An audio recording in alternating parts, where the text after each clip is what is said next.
আজ ২৯ সেপ্টেম্বর ২০২৫ সোমবার সকালে উলিপুর উপজেলার হাতিয়া ইউনিয়নের D model best academy school প্রাঙ্গণে অনুষ্ঠিত হয়েছে এক বিশেষ অনুষ্ঠান, যেখানে উলিপুর উন্নয়ন ফোরামের পক্ষ থেকে অটো, রিকশা ও ভ্যান শ্রমিকদের মাঝে টি-শার্ট বিতরণ করা হয়।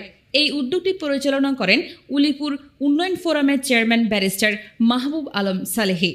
প্রধান অতিথি হিসেবে উপস্থিত ছিলেন জনাব খায়রুজ্জামান, সাবেক সেক্রেটারি উলিপুর উপজেলা শাখা এবং সদস্য কুড়িগ্রাম জেলা শাখা। অনুষ্ঠান শুরু হয় পবিত্র কোরআন তেলাওয়াতের মাধ্যমে, যা পাঠ করেন হাফেজ মোহাম্মদ হাসানুর রহমান।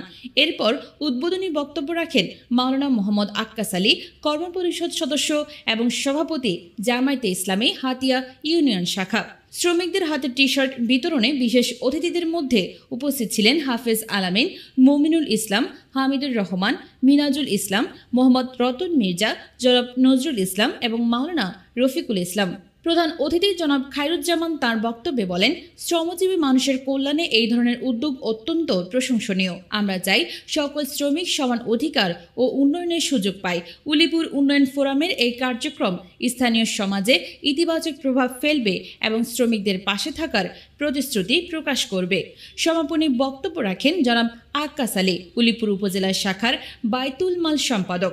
তিনি সমাপনী দোয়া ও মোনাজাত পরিচালনা করেন। উক্ত অনুষ্ঠানে উপস্থিত শ্রমিকরা উলিপুর উন্নয়ন ফোরাম এবং চেয়ারম্যান ব্যারিস্টার মাহবুব আলম সালেহীকে এই আয়োজনের জন্য আন্তরিক ধন্যবাদ জানান। এ ধরনের উদ্যোগ শ্রমজীবী মানুষের পাশে থাকার প্রতিশ্রুতি প্রদর্শন করে এবং শ্রমিক বান্ধব সমাজ গঠনে গুরুত্বপূর্ণ ভূমিকা রাখে। কুড়িগ্রাম জেলা প্রতিনিধি মোহাম্মদ দিদার আহমেদ জীবন।